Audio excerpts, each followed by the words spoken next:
All right. Welcome, everybody, to the Daily BLP. Today is Monday, March 10th, 2025. You guys might be seeing this who knows when, but just know timestamp, day and date. That's where we are today. Thanks, everybody, for tuning in, watching, or listening, whatever you're doing. We're glad you're here. Hope everybody had a great weekend. I had a pretty good weekend. Got a little bit of resting. Got some stuff done around the house, and spent some time with a little bit of time gaming with my son. A little bit of time playing basketball and volleyball with my daughter, and got to spend some time with my wife too. So got lucky and got, I think, everybody their time. Kiddos got the flu. We're trying to get everybody feeling better. Hopefully everybody out there is feeling good. So what's going on in the world of business today, at least for us? I think it's going to be a good week. There's always challenges going on. But we got a busy Monday. Going to be meeting with I think the new owner of our building here in Sheboygan, Wisconsin. That's exciting. Loved our previous owners. New owner is owner of a local large business group, and they're moving and shaking in our community, buying a whole bunch of property, developing it, whether it be housing or commercial space. And they picked up this space here, which I think they're going to be moving most of their corporate offices into the building. So there's a lot of square footage here, and there's another huge building connected to us. I think they're going to put everybody over there, maybe some people under us in a lot of space. But we're excited. I might be moving where I have all this set up, because we're kind of set up in a big open atrium lobby area with lots of good lighting. Might be moving into a different space. So because if they're in here, I don't want to, there can be desks and stuff kind of over this wall behind me down below. And I want to make sure that I'm not disturbing people eventually when they're walking. So we'll see. That might be a month or two out, but I think eventually there's going to be a lot more activity here. We'll see how that goes. But that's exciting. Might be meeting with them today or soon, just to talk about their plans and how we fit into it here, being a kind of tenant in this building. We like it here. We don't necessarily want to move. Maybe we move. We do, because they've got other space around our community that might fit in better with what we have. So that could be cool too. Also, heading out to another community about an hour away. This is Appleton, Wisconsin, to meet with a client of ours to talk about some of the changes in their business, how we are going to help them get to those changes. So that's exciting. Always exciting to find new ways to help clients in a better way. So that's pretty cool. That's a revenue cycle management client. So we're doing all their billing, their coding, and things like that. But we might just find that they need some help in some other ways too. So everybody at our office in India, strap in. There might be some things where we're doing some more stuff for them. So that's cool. What else is going on? I think I've got some meetings for IT stuff coming up. So let me bounce back into my calendar here this week. Yes, I've got a network discovery tomorrow with a new client. This one was one that came in from Google search. So Manoj, this is one of yours. So you guys should be pretty pumped up. I think this is a quality one. I met with them last week. I might have mentioned that. They're struggling with their current provider, and we're going to kind of dive in, take a look at everything they've got going on, learn as much about their network infrastructure. That's what the tech side of that assessment is going to do. And I'm going to sit there and I'm going to interview a lot of their people and talk to them about their pains and try to dig in a little bit more and see what those really mean as far as bottom line impact to business. And because that's how we do it. We find out how IT problems impact their business during the sales process, and we leverage that to build a solution that solves those problems. Not just solves problems with, hey, I need computers, hey, my email's not working, or hey, we need a good turnaround time on tickets and that kind of stuff. But we know that what we do can positively or negatively impact the businesses and the clients we work for. So we want to make sure that we're doing things in a way that helps them grow their business, not be a hindrance and slow them down. So a little bit of insight into how we do that. But that's what I'm doing tomorrow at 2:00. So that's cool. What else we got going on? Let's see. I think that's the only one. Next week we got some meetings coming up that Bob over at Arsenal booked for us.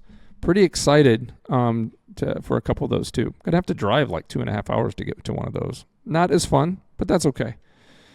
All right. What else is going on in our world? I don't know. Hey, Manish, you're here today. Welcome, Manish. Hey Brian. Hey, tell me a little bit about what's on the docket for marketing stuff for us today or this week. What do we got going on? Okay, so this week we will be, as usual, we send our marketing campaigns, email marketing campaign on Yep. Thursday for both vertical for healthcare and IT. So we have been sending and this month we are focusing for the IT on cyber security. So our campaign would be focused on the cyber security, like how we are helping to our clients and any case studies to secure their network, to secure their, IT infrastructure, everything. So Okay. it's like the March month is focused on cyber security. Cybersecurity. Okay. Last So month was yeah, what? Last month with cloud migration, right? yeah. So last month was focused for the cloud migration and how to do the cloud migration, why the cloud migration is important for the small businesses or mid-sized businesses these days. We have published an article on the LinkedIn today, um, cloud migration is on healthcare, why Mm-hmm. this is important and how this is making an impact on the healthcare. Because most of I have seen in the recent studies and surveys that healthcare is facing a lot of issues on their security and in their data security and all. So cloud migration is one of the reasons. So they don't research more about their IT vendors or Mm-hmm. their IT providers, and they project someone else in the freelancing or someone to do the cloud migration for the cheaper cost. Although it's a cheaper cost, cloud migration is not a very heavy cost, but when it comes to execution, Yeah. so choosing the right partner, right IT partner is the very important thing. So which has happened in the recent year with the healthcare providers or healthcare professionals or organizations. They didn't have any survey of the IT company which they are working with, and they have given the project for the cloud migration or cybersecurity and they failed. Yeah. So they lost their lot of revenue. They lost their data. A lot of things I have seen that. So we have published an article today on why cloud migration is very important and how to do the cloud migration in the healthcare.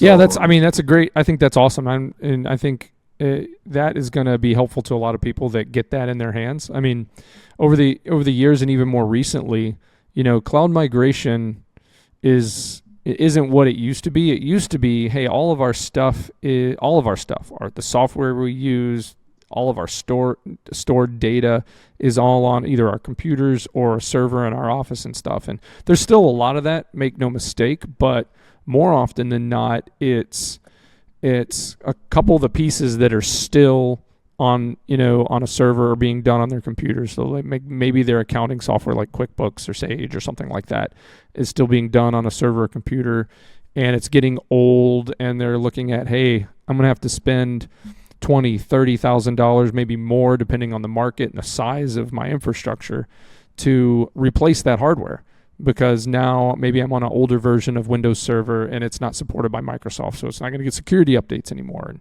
I'm not going to be able to put antivirus because the antivirus software companies are saying, hey, if you don't update your Windows, we can't protect it anymore without adding an additional fee. So there can be a lot of little things that happen there. Or, when that hardware gets old, it's more and more likely to fail. And if you don't have a really good process or setup in place to be able to have some continuity, meaning if that fails, how fast can you keep going? That can be a big hit to day-to-day production. There's still folks out there that, and it's not necessarily that it's bad. It's just if their infrastructure goes down, they can't work. Now, more often than not, now healthcare folks, if they are on an EHR, running their business and their clinical stuff through an EHR or software like that, most often it's already cloud-based. But they're still doing a lot of things on their computers because basically they were sold the bill of goods that says, hey, don't use your EHR on your server anymore. Let's migrate it up to the cloud. And they might have done that 5 years ago or more, right?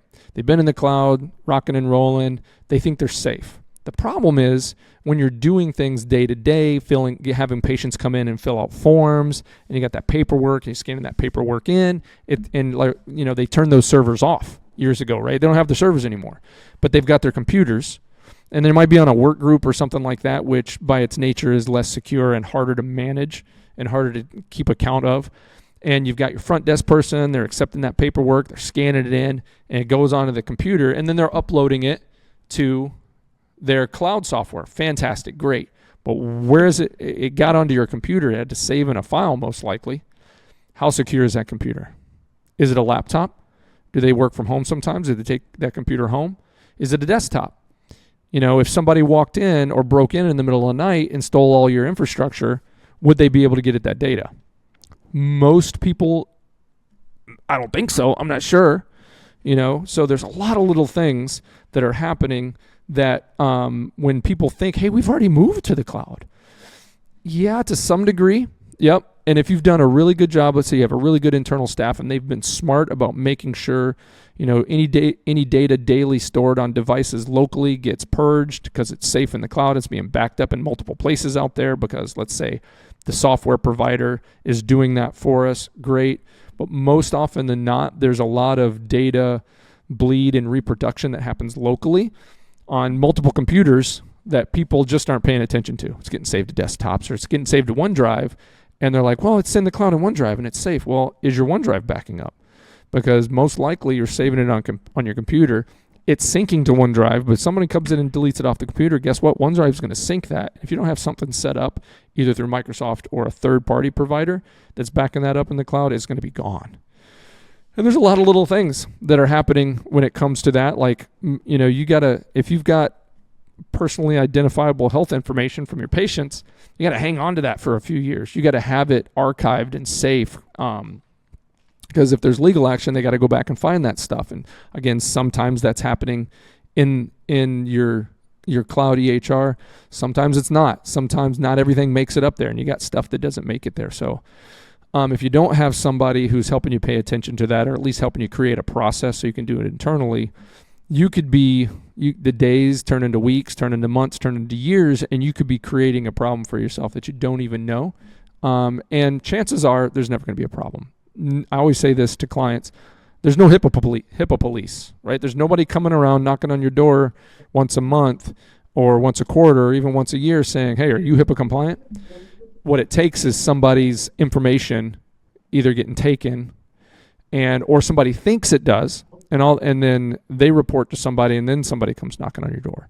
Or they call you and say, hey, I need this. I gave you this a long time ago. I need this, and it says you're supposed to have this. Can you give it to me? If you say no, depending on how feisty those people are or how bad they need what they think you're supposed to have, even if you're right, it could cause problems. And the best course of action is to have a lot of process, documentation, and things in place that protect you from those kind of situations. And moving back to the cloud migration, I'm kind of bleeding over into cybersecurity and the cloud migration stuff. That's why it's kind of a good segue from one last month to this month. Sometimes those migrations can cause problem with cybersecurity down the road. You think you've moved everything out there and everything's secure. Well, you still have to be secure locally, because if someone gets to your cloud infrastructure because they've got access to your local environment for some reason, a lot of different ways to do that, then guess what? That HIPAA compliance that your cloud service is guaranteed has now been broken because now they've got access. So you can tell I could talk about this for a long time, but circling back to what you were saying, what we're doing, Manish, this is great. Looking forward to seeing those campaigns going out and seeing how those do. So very cool. Thanks, Brian. And few other plans we have, like we have been doing the social media posts like every week for 3 or 4 posts. We have managed, like not internal marketing. We are also managing the marketing for the clients. So in the next, on Sunday 16th, we have Bridal Expo. That is Oh one yeah, of our for client, for 21 for Medical. Tom. Yeah. Yeah. So yeah, for Tom. So we have been working on that, the email campaigns, social media campaigns, and some brochures, handouts, and some, certificates for their quizzes, competitions, and some everything. So that's one thing is going on. Plus, we have been managing for the SAP marketing also. So this week we need to get the job talk finalized. So there are two meetings we need to do I think in this week and coming week. Awesome. So that's all is for this week. This is my plan for this week. And one more thing I want to, I want to start in Penny for our internal marketing for our healthcare and IT division. So Yeah. we have been making a data of targeted providers with their email IDs and all, and I think we have almost 2,000 Okay. prospects right All right. now. I'll try to start this week or a coming week the account-based marketing. So that is something we are not doing right now. So Mm-hmm. account-based marketing would be very focused for their providers' needs. Let's say a provider is seeing a patient like 15 and 20 patient in a day. Mm-hmm. So the biggest challenge of that provider is to manage their documentation and something like that, right? Yeah. Yeah.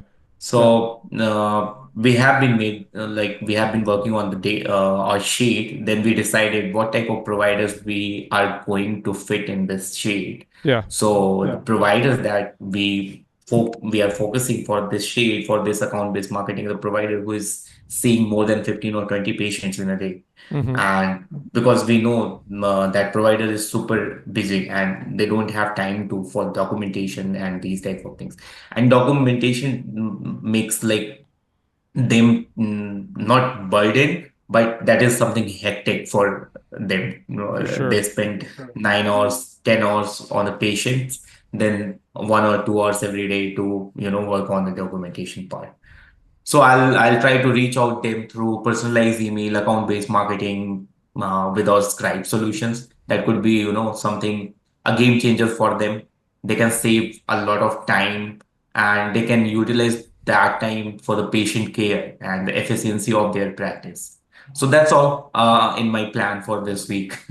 Cool. Hey, that's a lot. That's a lot. And it's funny because I wasn't thinking about when I sent you that the other day when I did that the owl in the armor, Olivia in the armor.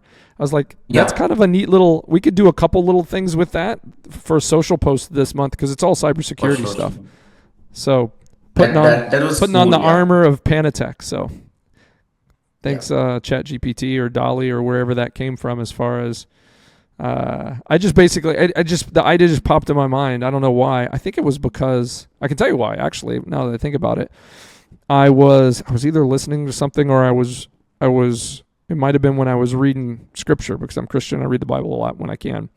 And there's stuff in there about putting on the armor of God, and it talks about different things about the helmet of this and the I was like, wow, that's kind of a neat. I wonder if I could parlay that into cybersecurity with the armor of Panatech. So that's where that idea came from, and it's kind of funny, but I think we can play We around can with make that. a series of posts, like 3, 4 posts we can make in a series, and that should be a very creative as you designed.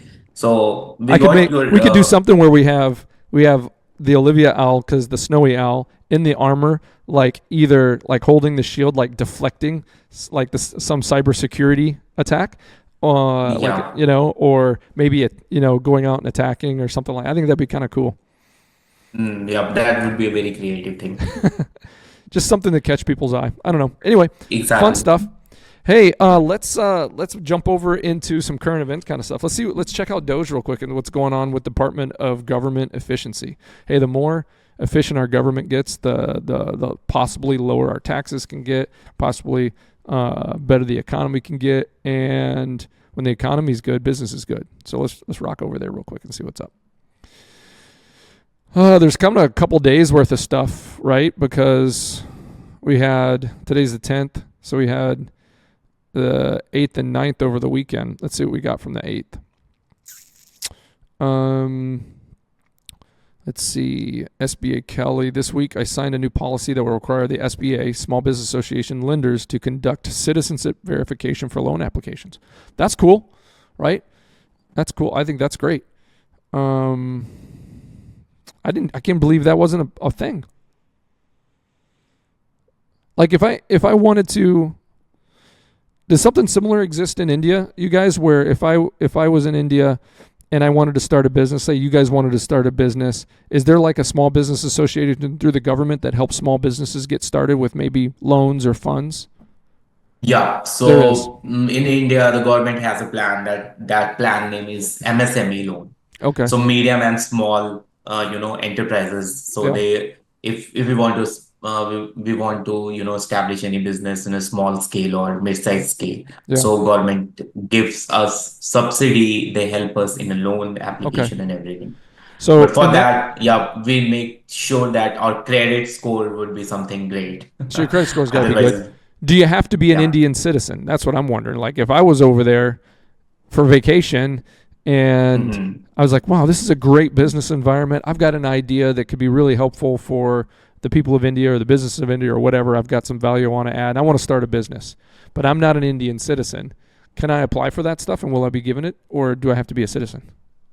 I'm not sure about that brand because that was something not I have seen in any article or I have not read in any Yeah. article this type of things. But might be they have any provision for because they encourage for peoples to come and invest in India and Oh, start business absolutely. and yeah, But what so I they think, encourage. like, so you can come to the U.S. and start a business. You don't have to be a U.S. a citizen to start a business or to get things rolling. But I'm pretty sure if the government, if taxpayer money is going to fund it, then it's got to be either you've got to have maybe a partner in the business that's let's say like 51% ownership to 49 or maybe equal. I don't know. Maybe somebody else can help me with that Yeah. in the comments or something. But I think it's good, to know to have that. I mean, I could be wrong. I don't know. What else we got here in 2021 SBA grants? Okay, so 20 to 21 SBA granted about 5,600 loans for a $312 million to borrowers whose only listed owner was 11 years old or younger at the time of the loan. While it is possible to have business arrangements where this is legal, that is highly unlikely for 5,600 loans. Wow.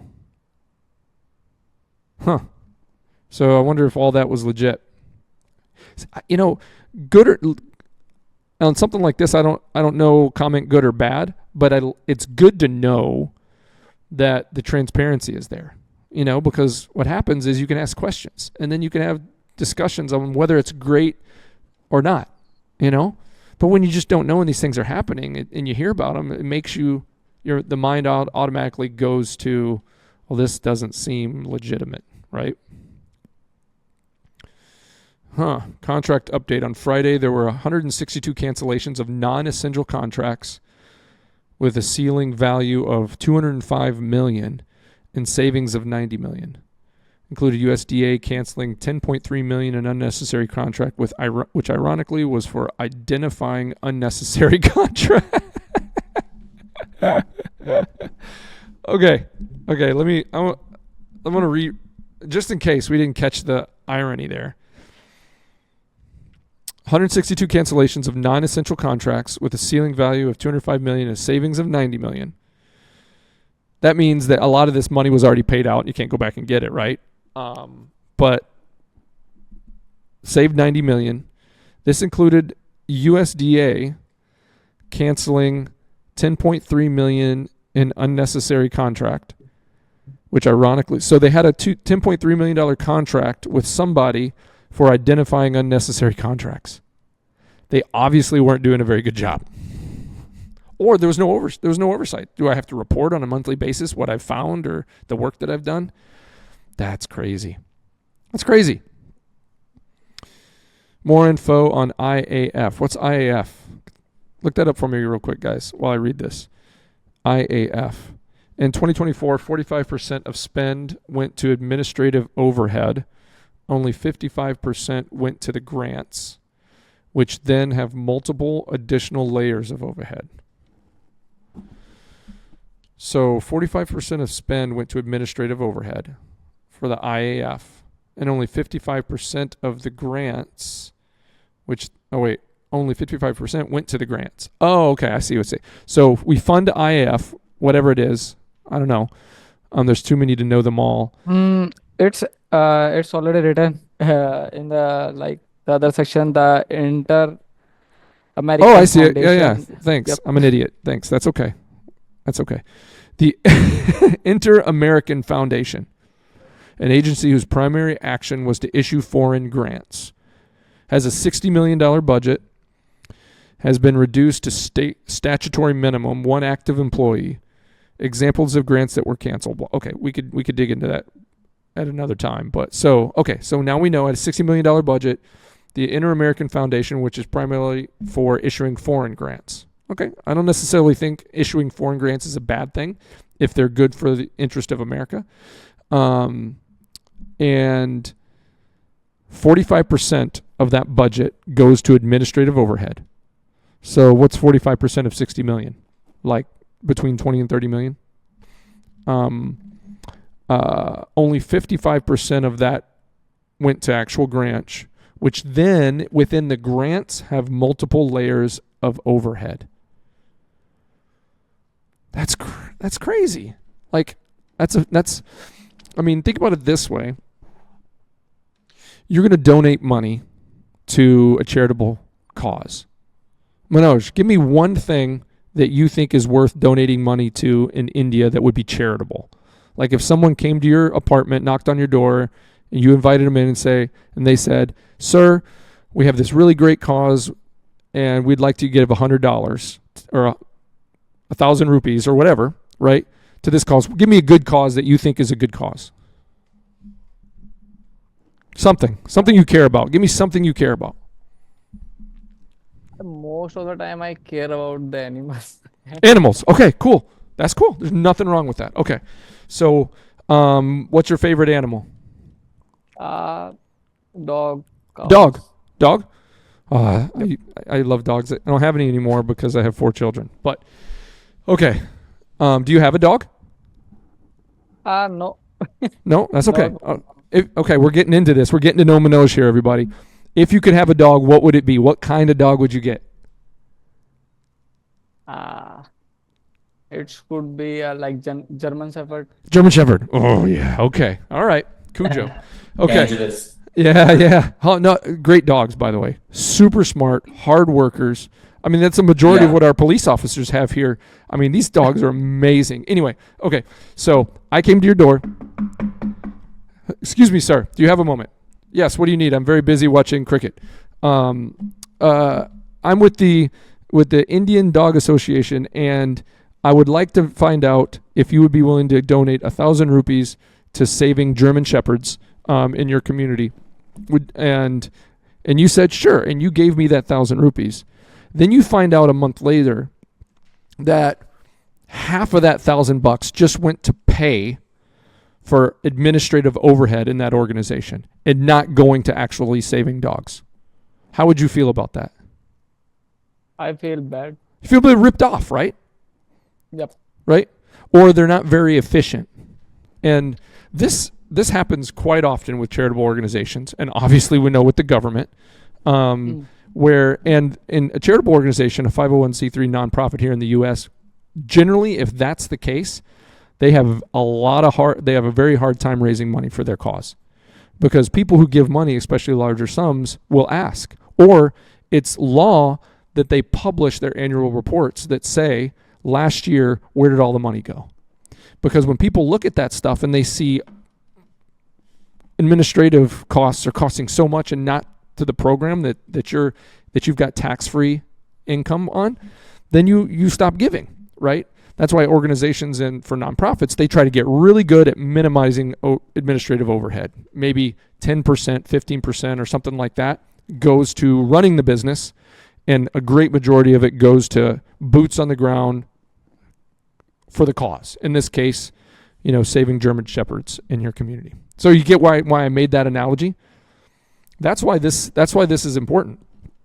And Yep. again, the government isn't a nonprofit, but the government is supposed to be using our money wisely. So, anyway, off my soapbox there. Program. Well, let's see, what do we got here? The Program Support Center (PSC) in HHS.gov processes $215 billion per year, $860 million per business day. Isn't that crazy? How when you go down from, you look at $215 billion a year, that's a lot of money, but every day is $860 million. If the grantee is directly drawing, no documentation, receipt, or explanation is required. They're being drawing from the money in the grant. They don't have to give any explanation of why they're drawing that money. If the agency is approving, there is no, I got to read this. I'm sorry, I'm going in a rabbit hole. We just hit 30 minutes, so we'll wrap up here pretty soon. If the agency is approving, there is no justification or documentation required. So if I'm the grantee and I want to draw money from the grant, I don't have to tell you why. And you don't even have to ask me why. Can we all agree why this would be a bad thing? Right? Yeah, I'm just going to draw $1 million this year to take a flight Exactly. and live in a country and have some fun, right? Starting this week, so maybe this week now, because this was from the 9th, so this was from yesterday. Guarantees who are drawing money must include a brief justification of what the money will be used for. Agencies who are approving must include a brief justification of what the money will be used for and why they are approving it. I mean, this is basic stuff. And even if no one's doing anything nefarious, it's just lazy not to do those things, you know? Correct. Okay. All right. That's good. That sounds good to me. I'm all about it. All right. All payments and soon the justifications for those payments will be posted publicly at the first 37,207 grant payments. 3 days worth have now been posted. This is for hss.gov. So this is an update to the previous one I just looked at. Okay. All payments and so, okay, this is another update striving for maximum government transparency. That's good. I like that. Last one so far on doge.gov, RT at Marco Rubio. Okay, cool. I'm not sure. Okay. After a 6-week review, we are officially canceling 83% of the programs at USAID. The 5,200 contracts that are now canceled. This is after this 6-week study that they said they were doing weeks ago. Let's say of the 5,200 contracts that are now canceled, spent tens of billions of dollars in ways that did not serve, and in some cases even harmed, the core national interests of the United States. In consultation with Congress, we intend for the remaining 18% of programs we are keeping, approximately 1,000 programs still. There's still going to be 1,000 USAID programs. That's a lot of programs. Just like imagine those listed out in Excel spreadsheet, and you got to go through each one of them and kind of a lot of programs, 1,000 of them. To now be administered more effectively under the State Department. Thank you, Doge, for the hardworking staff. Hey, that's good. That was the update from Marco Rubio. Very cool. Very cool. So that's all I got from Doge. I think that's some good stuff. Yeah, keep it up. That's all I got to say. Keep it up. Let's clean that place up. All right. Well, we're over time, everybody. I think we had some good conversations.